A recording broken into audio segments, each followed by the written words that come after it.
Merhabalar, kanalıma hoş geldiniz. Bugün sizlerle çok meşhur bir çorba olan Erzincan çorbası pişireceğiz. Bunu yapmak için 300 gram kıymamı yanıma aldım. Şimdi kıymama 1 çay kaşığı tuz, 1 çay kaşığı karabiber ve biraz pul biber ekliyorum. Sonra da üzerine daha önceden hazırladığım 1 adet büyük soğanın rendesini ekleyerek kıymamı güzelce yoğurmaya başlıyorum.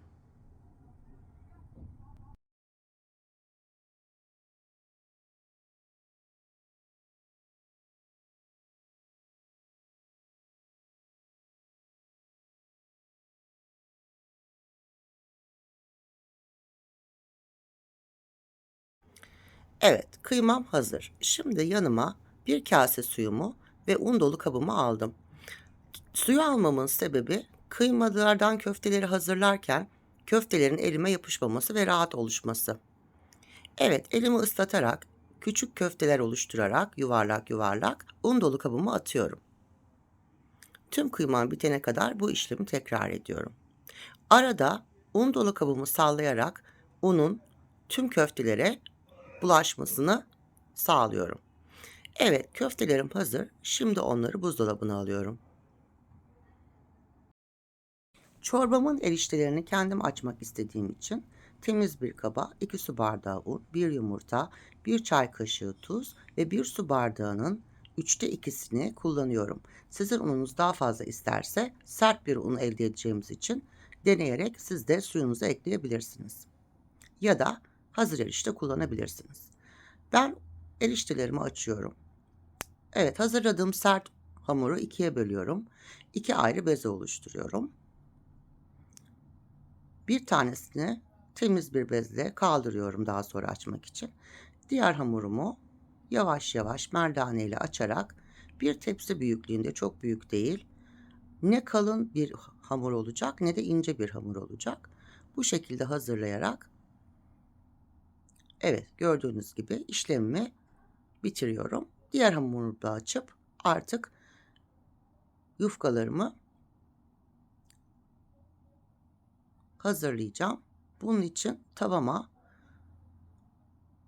kızgın tavama tabii ki, tek tek atıyorum. Bir tarafı böyle göz göz olunca diğer tarafını çeviriyoruz. Ve yufkalarımızı bu şekilde her iki tarafını da göz göz oluncaya kadar tavamıza hiçbir şey koymadan hazırlıyoruz.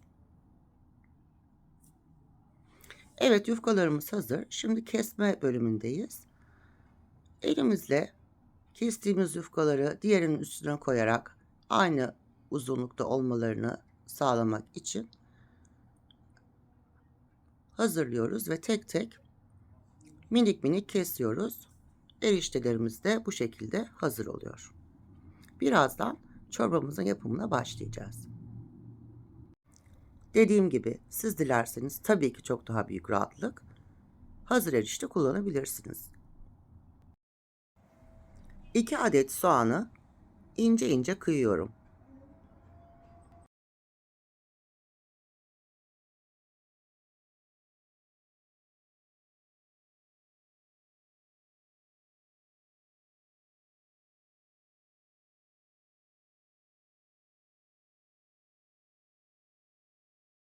Tencereme yarım çay bardağı sıvı yağını ekledikten sonra hazırladığım soğanları ekliyorum. Ve soğanlarım biraz ölsün diye şöyle 2-3 dakika tenceremde çeviriyorum. Evet, soğanlarım biraz öldü. Şimdi içine 1 yemek kaşığı domates salçası ve 1 yemek kaşığı acı biber salçası ekleyerek salça ve soğanlarımı yine öldürüyorum. Salçaların biraz kokusunun çıkması gerekiyor.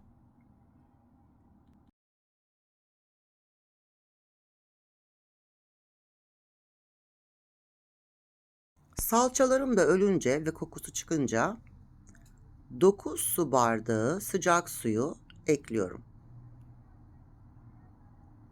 Siz ne kadar yoğun olmasını isterseniz artıp azaltabilirsiniz. Sonra hazırladığım köftelerimi de suyum biraz kaynamaya başlayınca içine atıyorum ve güzelce ve narince karıştırıyorum. Çünkü köftelere zarar vermememiz gerekiyor. Suyum daha da kaynayınca eriştelerimi de ekliyorum. Ve yine güzelce karıştırıp biraz pişmesi için kapağını kapatıyorum. Ateşimiz kısık ateşte olursa çok daha güzel olur. Yavaş yavaş pişerler. 3 çay kaşığı da tuz ekliyorum. Tuz da tercihe bağlıdır. Siz kendiniz artırıp azaltabilirsiniz.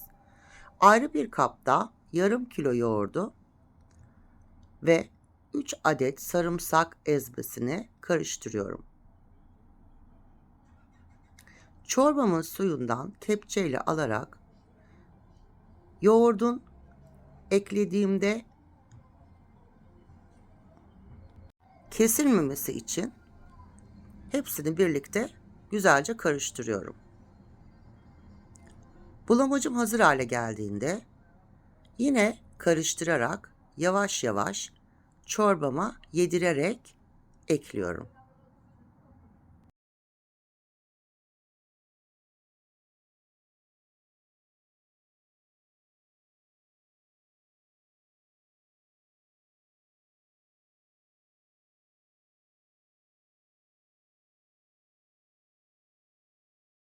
Ayrı bir tencerede yarım yemek kaşığı tereyağını öldürüp içine dilediğim gibi nane ve toz kırmızı biber ekliyorum. Yemeğin suyundan alıp iyice kızdığında yemeğime döküyorum ve yemeğimin sosunu eklemiş oluyorum. Harika görünmüyor mu? İnanın mükemmel bir çorba ve çok da doyurucu. Siz de mutlaka deneyin ve sevdiklerinizle birlikte paylaşın. Afiyet şeker olsun.